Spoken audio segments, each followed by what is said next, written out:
السلام علیکم ورحمۃ اللہ وبرکاتہ۔ بسم اللہ الرحمن الرحیم۔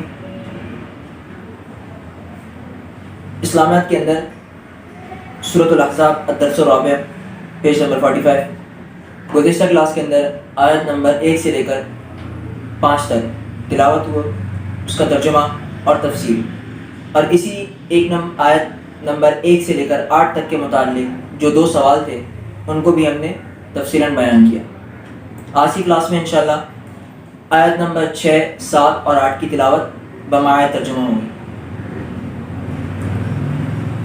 بسم اللہ الرحمن الرحیم۔ النبی اولی بالمؤمنین من انفسهم وازواجه امہاتهم وأولو الأرحام بعضهم أولى ببعض في كتاب الله من المؤمنين والمهاجرين إلا أن تفعلوا إلى أوليائكم معروفا كان ذلك في الكتاب مسطورا۔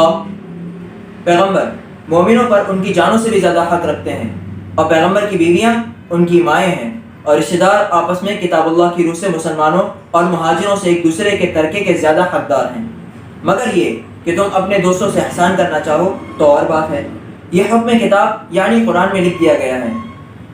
وَإِذْ أَخَذْنَا مِنَ النَّبِيِّينَ مِيثَاقَهُمْ وَمِنْكَ وَمِن نُوحٍ وَإِبْرَاهِيمَ وَمُوسَى وَعِيسَى ابْنِ مَرْيَمَ وَأَخَذْنَا مِنْهُم مِّيثَاقًا غَلِيظًا، اور جب ہم نے پیغمبروں سے عہد لیا، اور تم سے اور نوح سے اور ابراہیم سے اور موسیٰ سے اور مریم کے بیٹے عیسیٰ سے، اور عہد بھی ان سے پکا لیا۔